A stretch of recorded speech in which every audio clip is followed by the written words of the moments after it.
Y diabetes mellitus es un tema extenso en el sentido de que es una de las patologías que más tendrán ustedes que manejar. Entonces, por eso necesitan una mayor completitud de información. Cuando se estaba en primer semestre, en el módulo de digestivo, tercer corte, les hablaba del páncreas, pero la información que les daba el páncreas era una información que exclusivamente tenía que ver en cómo procesar alimentos, las grasas, las proteínas y cómo absorber los nutrientes. Y eso es una función del páncreas que vendría siendo la función exocrina. Como les había dicho en la clase de hormonal, exo tiene que ver con algo que se produce a través de un conducto y que vierte, está muy cerca a un conducto y que lo vierte a su región. Entonces la función exocrina del páncreas, que es la gran mayoría, vierte aquí al intestino delgado y aquí terminaría llegando ese jugo que se llama jugo pancreático. Si yo ubico entonces aquí el páncreas, acá estaría una imagen de él y observen que hay como un tejido generalizado y unas islas por acá pequeñas. Representada en una forma más fácil de dilucidar está por acá. Estas son glándulas exocrinas porque tienen aquí a través de un conducto para vertir aquí en esta estructura para llegar aquí al duodeno. Eso es para poder funcionar y generar jugo pancreático. Pero observen acá donde estarían los punteros, hay islas. Estas islas son células específicas de unos grupos que van a servir para producir hormonas. Esas islas tienen un nombre específico. Islotes de Langerhans. Son islas, pero esas islas fueron entonces diseñadas para poder entonces generar diferentes tipos de hormonas y la que más interesa para esta clase vendría siendo la insulina. Esa isla podría ser como algo que tiene muchas regiones y esas muchas regiones han recibido nombres de letras griegas, alfa, beta, delta y F. Vamos entonces con un ejemplo de esto. El páncreas, la porción exocrina, vendría siendo todas estas glándulas que estarían por acá y aquí un islote. Y observe que en el islote hay algo que es morado, hay cosas que son verdes y otras que son moradas. Cada una de estas vendrían siendo los diferentes tipos de las células. Este es un islote aislado. Y este islote, con estas células alfa, beta, delta, F, van a producir hormonas y es por eso que en el primer semestre les decía que el páncreas tiene una función dual. Tiene una función exocrina y esa función exocrina es para producir sustancias que sirven para la digestión. Todo lo que termine en asa es para destruir. Amilasa destruye azúcar, lipasa destruye grasas, proteasas destruye proteínas. ¿Para qué las destruye y fragmento? Para poder obtener los nutrientes. Entonces, esta vendría siendo la porción exocrina. La porción endocrina es aquella que va a producir hormonas como glucagón, insulina, somatostatina y polipéptido pancreático. ¿De dónde sale cada una de estas cuatro? Se los explico. Tengo el islote y en el islote estaría células alfa. Las células alfa, hormona que van a liberar esta, glucagón, de una forma muy simple. ¿Para qué sirve? Para subir los niveles de glucosa. Imagen. Se bajaron los niveles de glucosa en circulación y entonces al bajarse esos niveles de glucosa en circulación, lo que ocurre es que la célula alfa del páncreas comienza a soltar glucagón. Este glucagón se va a ir dirigiendo a un almacén y el almacén es el hígado.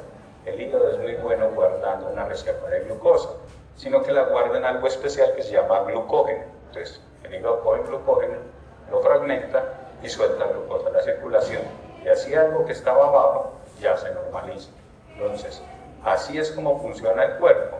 Ustedes dirán que pasar 4, 5, 6, 7, 8 horas sin comer sería mucho, pero el cuerpo es capaz de aguantar eso. ¿Cómo es capaz de aguantar? Pues a través de este tipo de hormona, producida por estas células que vendría siendo las alfa. La que más le vamos a meter información hoy es a esta, a la célula beta. La célula beta va a producir la hormona protagonista de hoy, insulina. Es la insulina, es una hormona que ayuda a regular los niveles de azúcar, es decir, hace todo lo contrario de esta de aquí de arriba. Si yo tengo altos niveles de glucosa, libero insulina para bajar esos niveles de glucosa.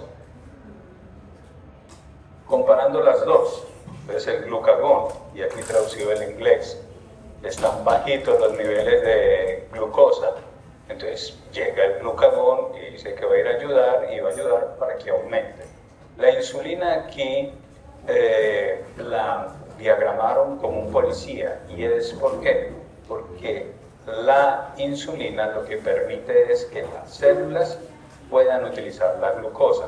Entonces ella abre la puerta. Pues la célula por sí sola no puede utilizar glucosa, necesita un portero que abra la puerta.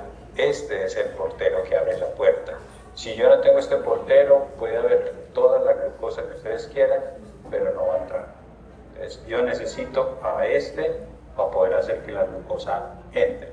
Las otras dos que hacían falta eran las células F y las células delta. La delta es una que produce esta hormona que es reguladora, regula la producción de insulina y regula la producción de glucagón, es una reguladora de ambas.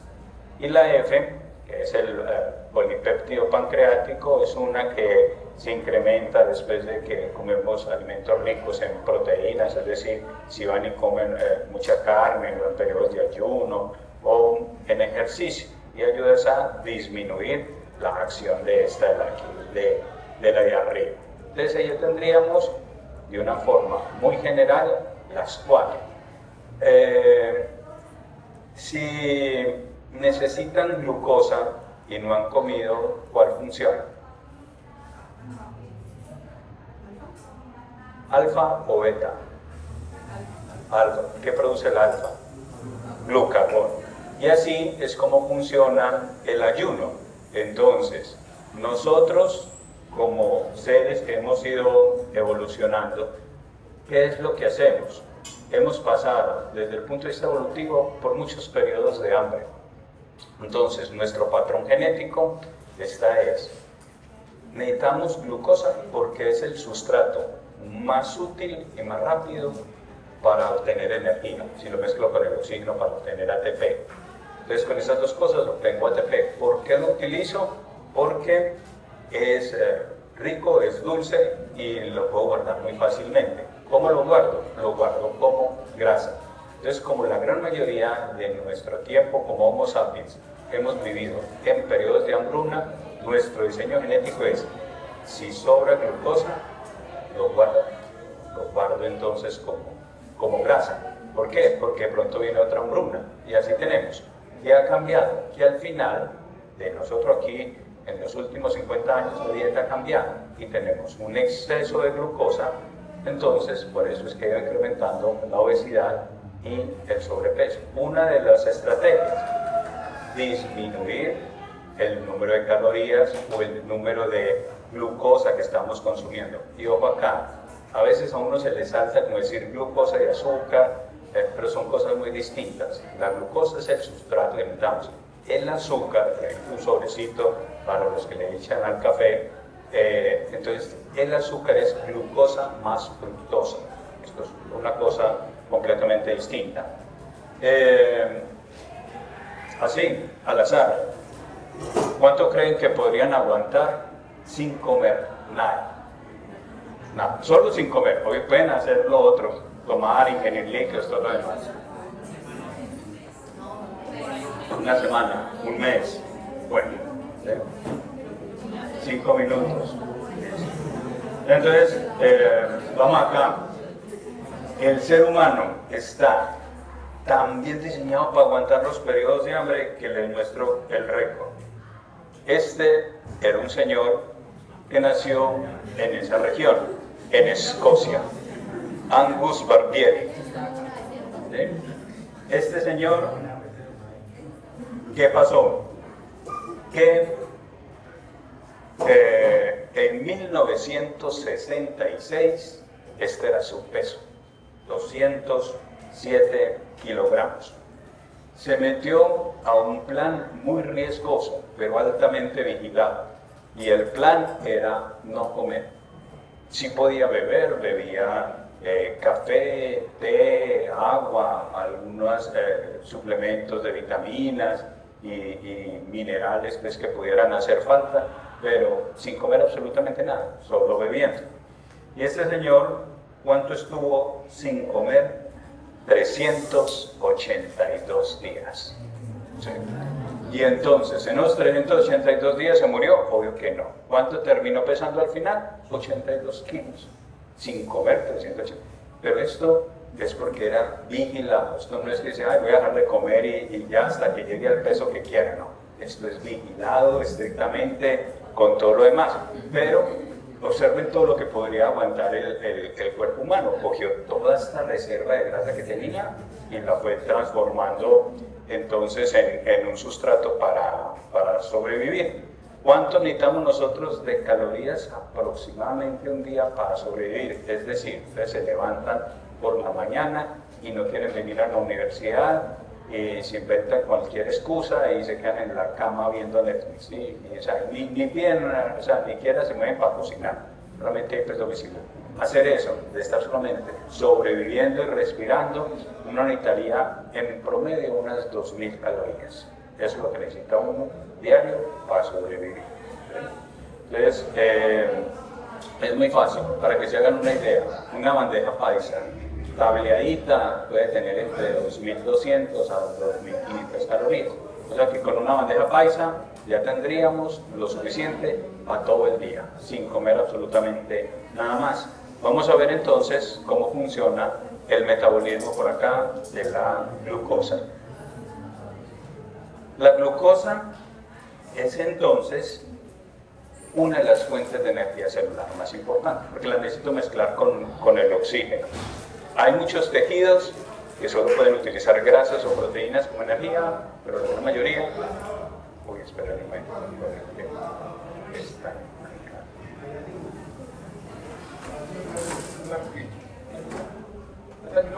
Ya están saliendo.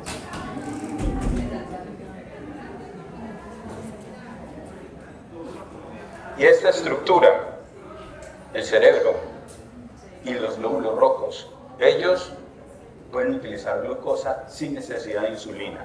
¿Por qué lo pueden hacer? Porque son altamente sensibles al déficit de glucosa. ¿Sí? Y por acá, los que son diabéticos y lo saben, es mucho más peligroso un bajonazo de glucosa que tenerla muy alta.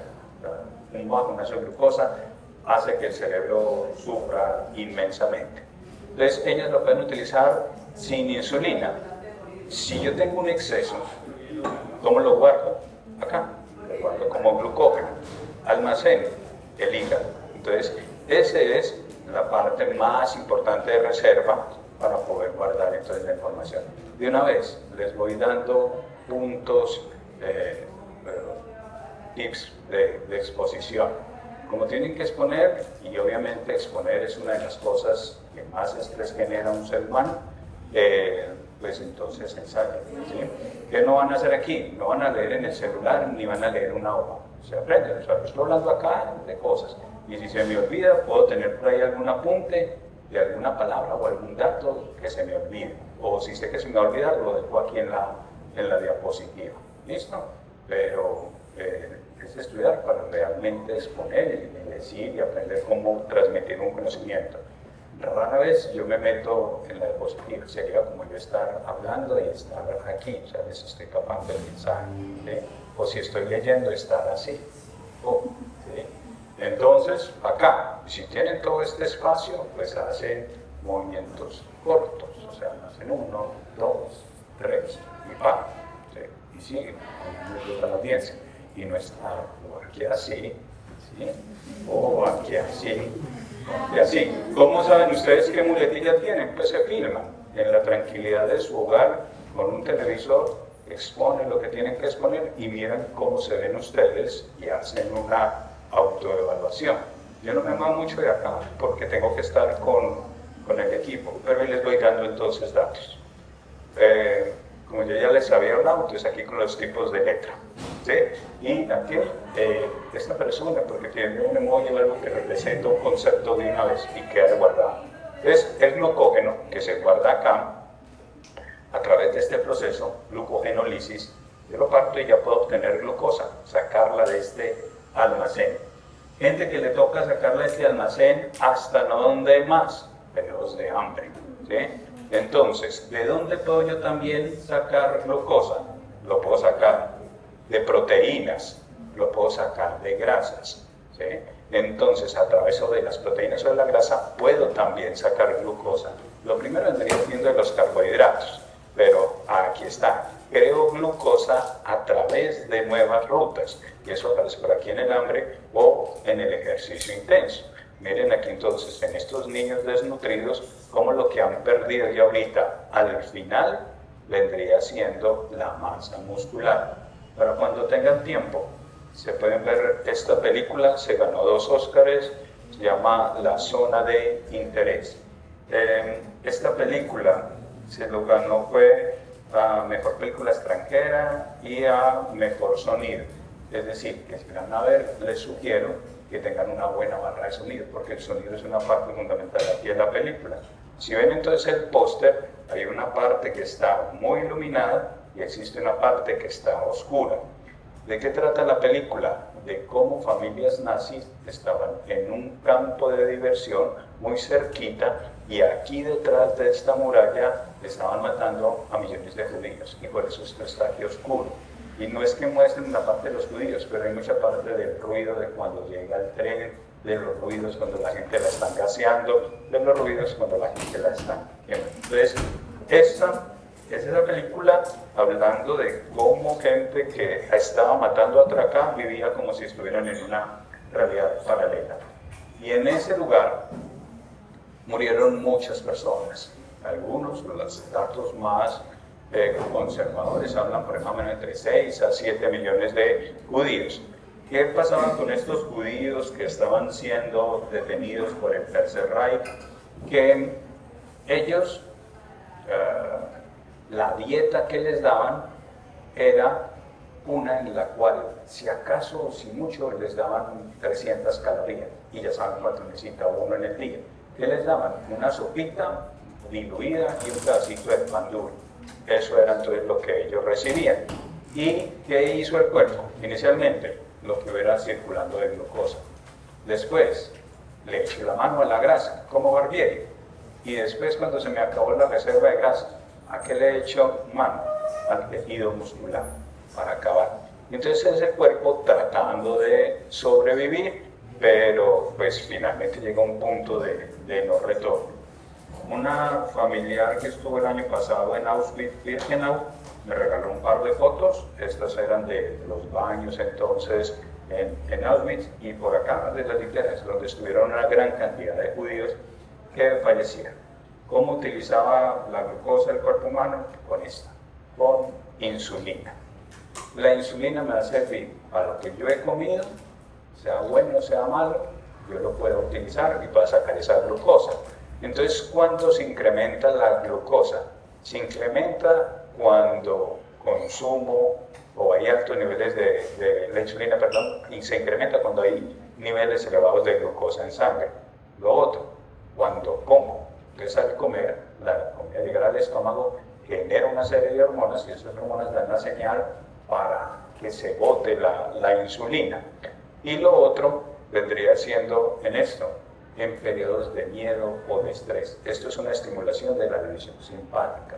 Si están asustados, si están con estrés, eso libera insulina y la inhiben este par de sustancias. Lo que es insulina y glucagón funcionan en forma antagónica.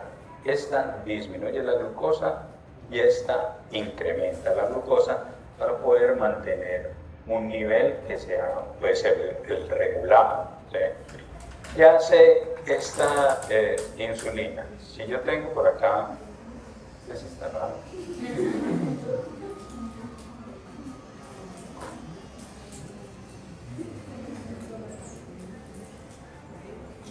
¿Será un fantasma curioso que quiere aprender? Psicotopología. Entonces, tengo glucosa circulante. Desde el páncreas libero insulina. Les voy a dejar por acá una insulina. Entonces, lo que hace esta insulina es que coge esta glucosa y le permite que la célula lo pueda utilizar. Entonces, le permite que entre. Aquí en el diagrama, un islote de Langerhans, una célula beta, está liberando esto que es insulina. La insulina se ha liberado o porque comí o porque tengo hormonas en circulación, bueno, o porque estoy muy estresado. Y aquí tengo una fibra muscular. Entonces lo que hace la insulina es que permite que esto que está aquí verde, que es la glucosa, pueda entrar hacia el tejido. Esa es la función general de esta hormona. ¿Qué sucede con la insulina? Que la insulina funciona como una llave de apertura o como un portero. Y este portero tiene 3 grandes sitios de acción y en cada uno va a ir generando diferentes acciones. Entonces los 3 sitios grandes de acción son en la grasa. ¿Qué permite? Permite que la glucosa entre a estas células que se llaman adipocitos, células de grasa, y estimula esto. Y ya van entendiendo por qué existe esa epidemia hoy día de obesidad y sobrepeso. Aumenta la producción de lípidos, ¿sí? Al consumir entonces por acá un exceso de glucosa y con bajonazos de insulina. Lo otro, que ayuda aquí en el músculo, permite que entre glucosa al músculo, que el músculo sintetice glucógeno muscular y sintetice proteínas. Alguien que quiere ganar masa muscular en un gimnasio sin necesidad de estarse chutando trembolona, texto y todas las cosas que se meten de química, pues come arroz y duerme bien. Y con eso y una carga progresiva va ganando masa muscular, porque con la insulina y todo tiene aquí un efecto anabólico. Y acá, en el hígado, aumenta la forma de guardarlo. Esto aumenta la síntesis de glucógeno y aquí vuelve y juega. Aumenta la producción de lípidos. Entonces tengo por acá producción de lípidos y tengo por acá producción de lípidos. Y así entienden cómo es que la insulina va a ir funcionando como una llave en cada una de las 3. Si tengo mucha glucosa que está circulando, entonces voy a las beta, suelto insulina, llego a los 3 tipos de tejidos, aquí incremento la formación de triglicéridos. Vean acá, triglicéridos. Posiblemente a algunos de sus padres o abuelos o tíos les hayan dicho que le salieron altos los triglicéridos. Y él, como no tiene ni idea de esto, entonces va y pregunta, doctor, ¿y qué son los triglicéridos? Entonces es una grasa. Y entonces dice, ¿qué tengo que hacer? Dice, ¿comer menos grasa? No, el doctor le dice, deje el pan y deje las harinas y el arroz. Si lo que tengo alto son grasas, no pan ni arroz. Entonces es por esta parte acá de lo que está ocurriendo. ¿Sí?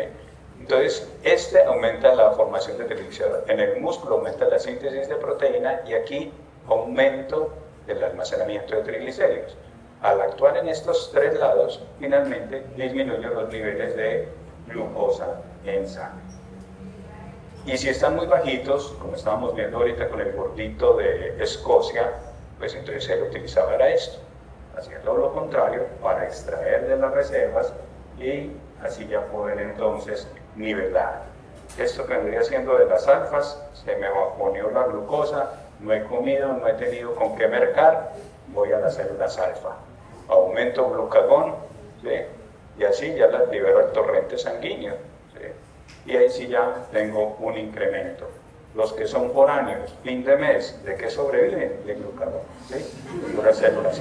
Primera semana que les consignan hamburguesas, todo lo demás, y en la última, huevito de Lara o de uno o glucagón, una de las dos.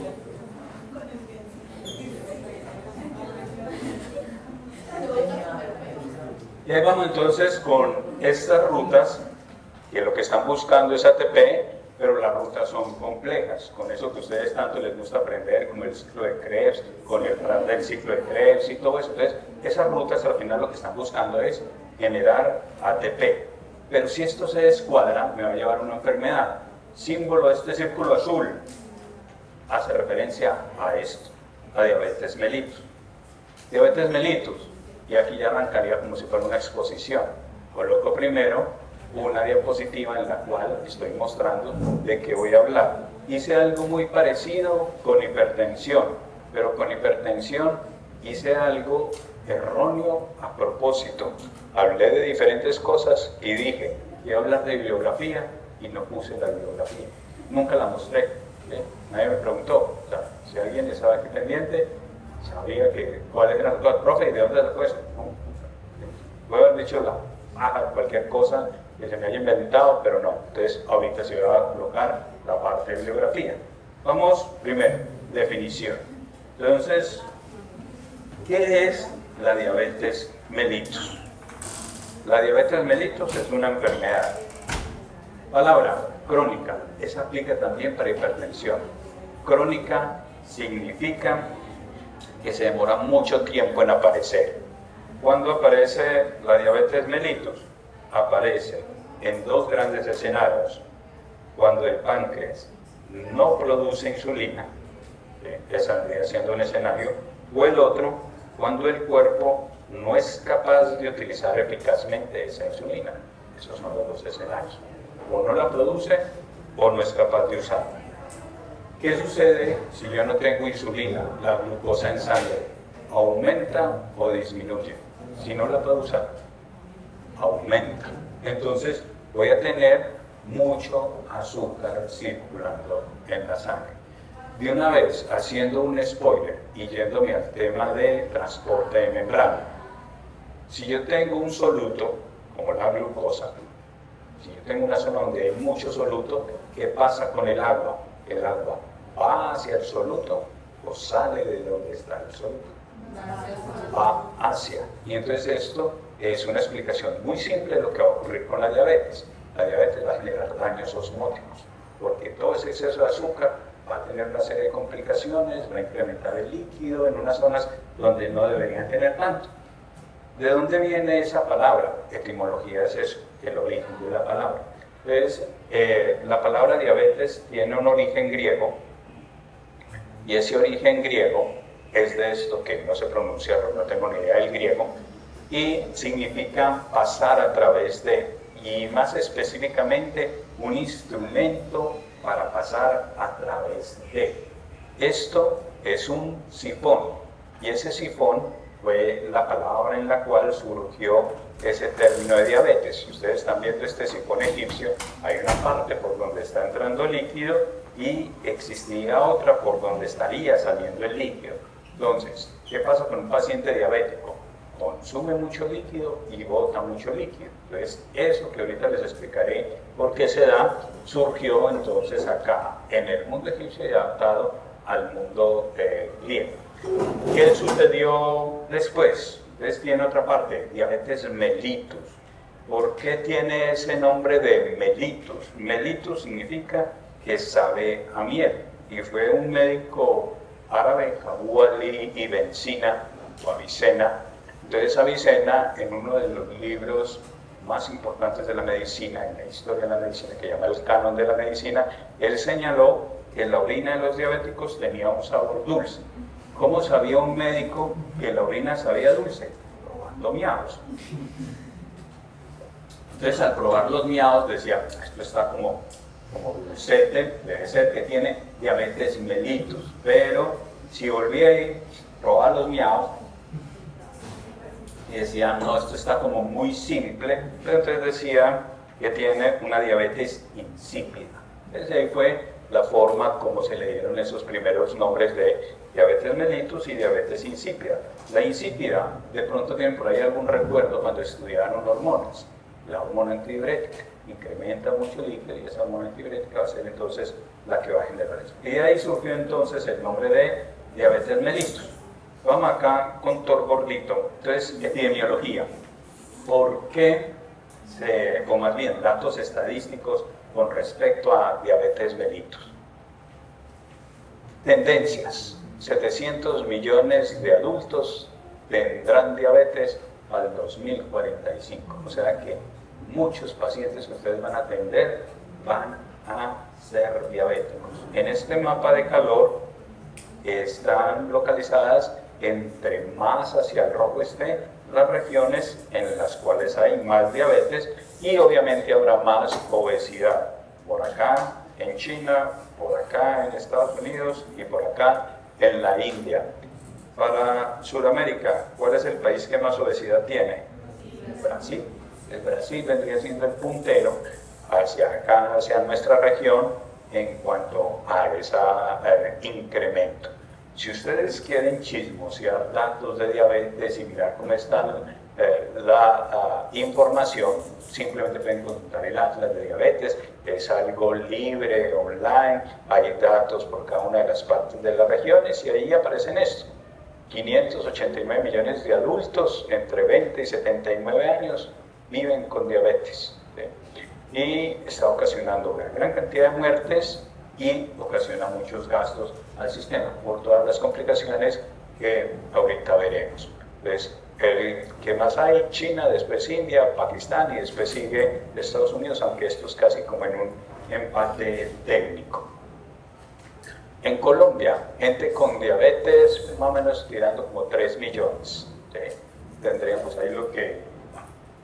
Y esta es, para Colombia, las tendencias. O sea, estaríamos por acá y observen cómo se ha ido incrementando desde el 2000. Eso viene desde mucho para atrás. O sea, esto no tiene un buen fin, esta tendencia acá.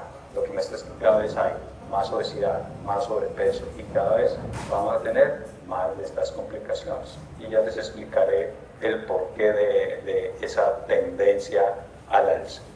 Se estima que de los gringos que tengan sobrepeso u obesidad, más o menos el 68%. Es decir, casi que de cada 2 gringos que usted vea, uno es obeso o tiene sobrepeso. ¿Sí? Y ahí van diferentes factores. Ellos no son muy de caminar, tienen unas ciudades donde o usted o tiene carro o tiene carro, ¿sí? Porque toca muy lejos y son grandes estaciones de mercado, pero casi todos se tienen que desplazar así y no está diseñado como para caminar o ir a pie, más todas otras serie de factores de los cuales ahorita hablamos. Y miren también el porcentaje de adultos que tienen obesidad en Colombia, como cada vez vendría siendo un incremento. Esto no es solamente por comer mucho. O sea, ser obeso y tener sobrepeso tiene diferentes factores. Hay algunas personas que tienen un factor biológico, ¿sí? Entonces podría ser por edad, por raza, etnia, genética, sexo, y esto podría llevar. Existe una parte por acá que es la social, y en esa es una de que más les pega a ustedes por el periodo en el que están. Ustedes están en un periodo de su vida en el cual están buscando encajar socialmente.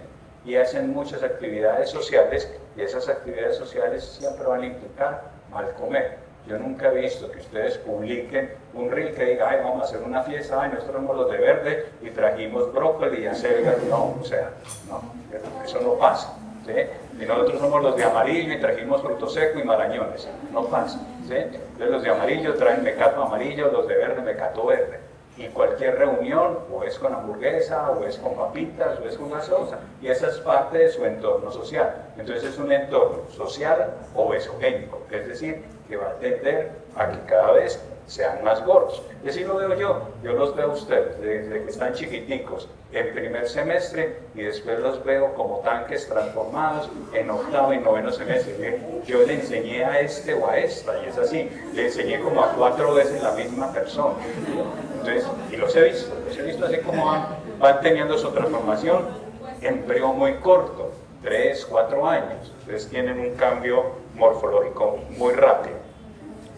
El ambiente y la parte comercial. Si ustedes van, por ejemplo, al de uno, es muy escaso el producto que no se salve de un sello, ¿sí? casi todo tiene por ahí algún sello. Entonces, es difícil también en la forma alimentarse.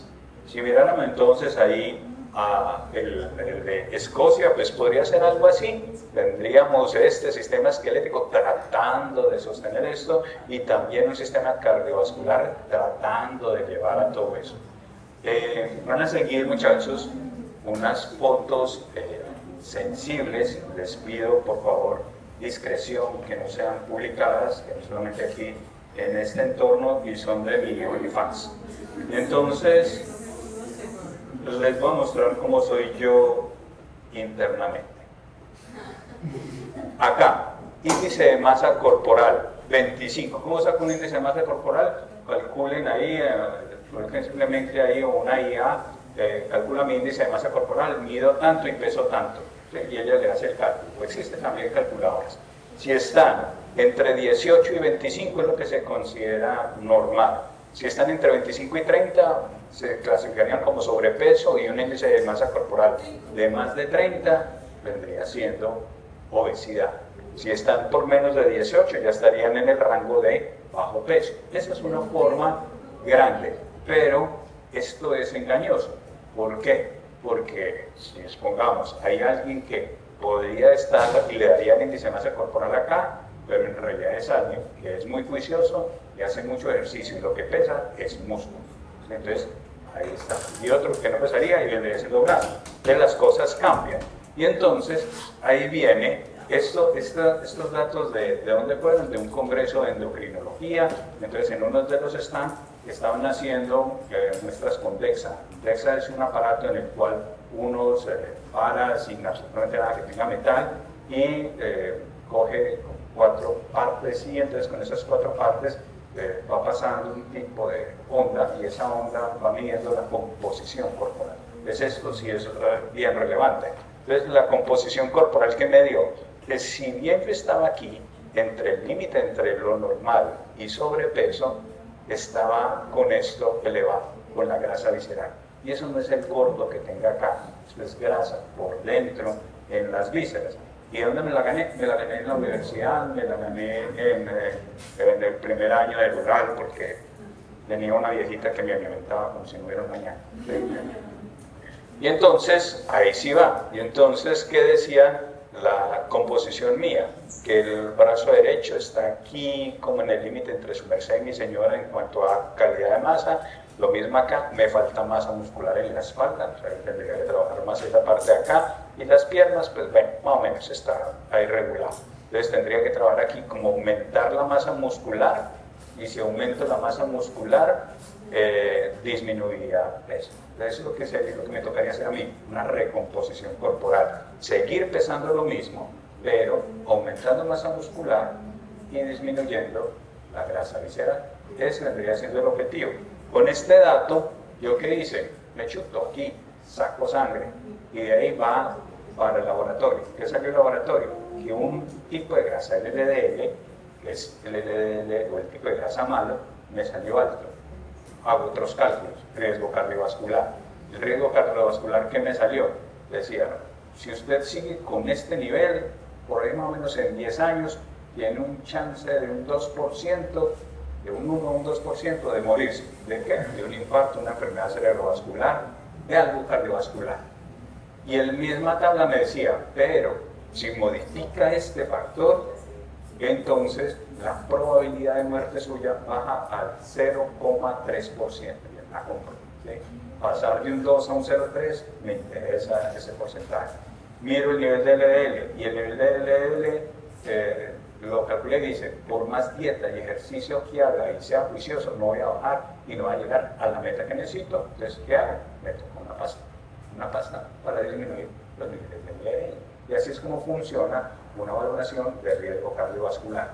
Cardiólogos y endocrinos preocupados ante el incremento de obesidad y sobrepeso, pues están indicando que normalmente esto debería ser a los 40, que dicen que sería bueno que los jóvenes arranquen temprano a medirse a ver los lípidos. ¿Por qué? Porque está cambiando muy rápido la forma de alimentarse y de tener todo este entorno social.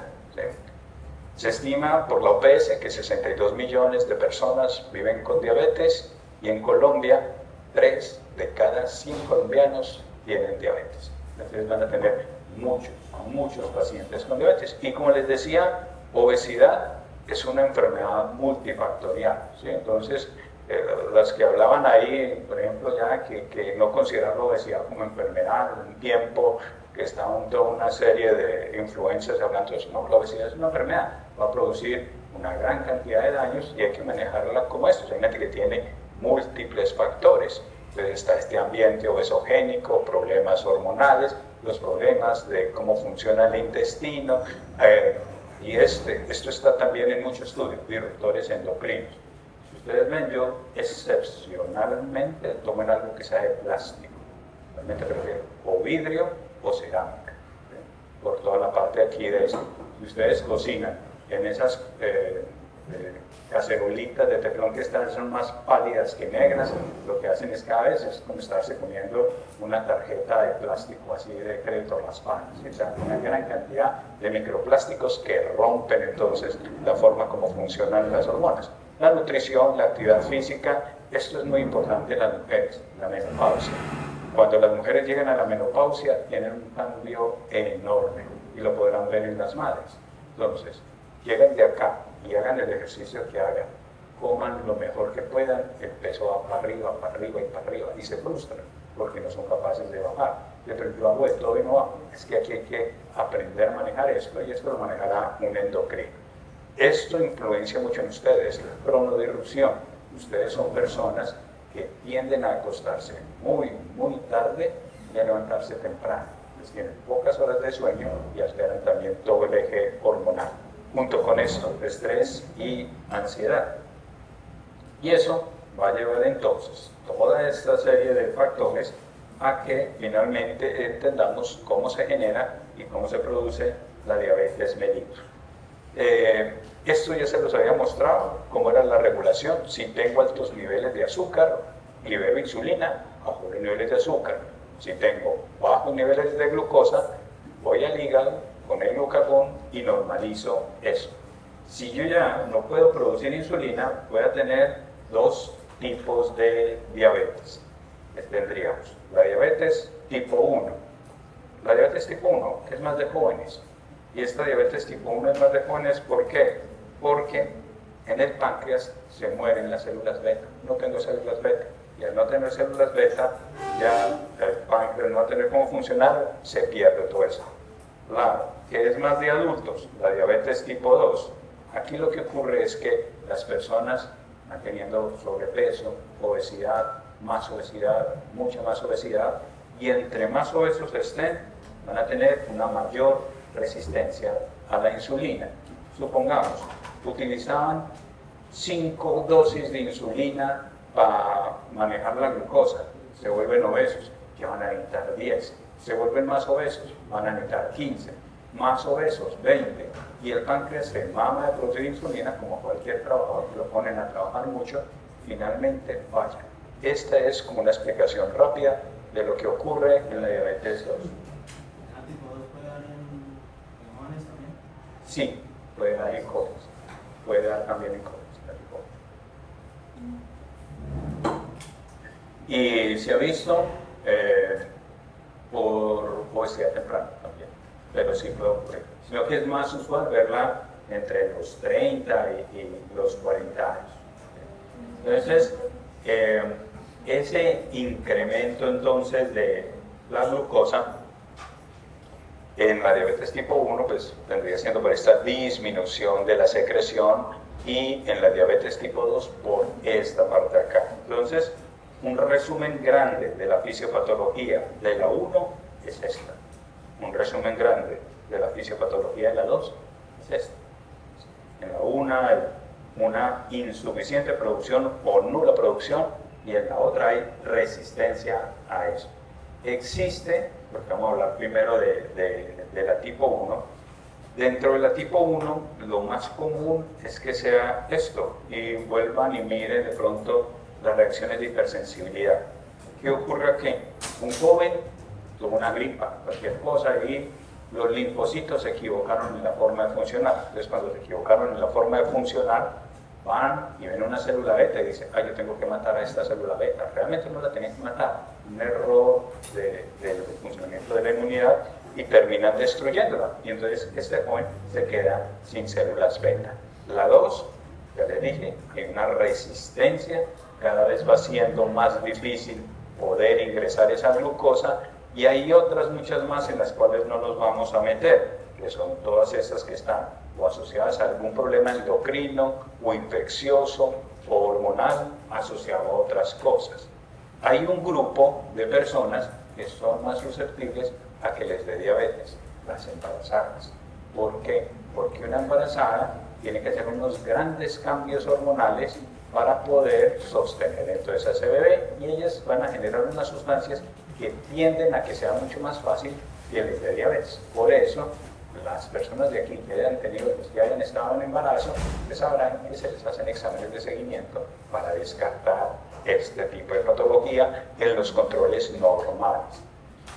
Vamos a hacer entonces un receso. 4, seguimos a las 4 y a las 4 continuamos entonces ya con los otros episodios de diabetes y ya saben entonces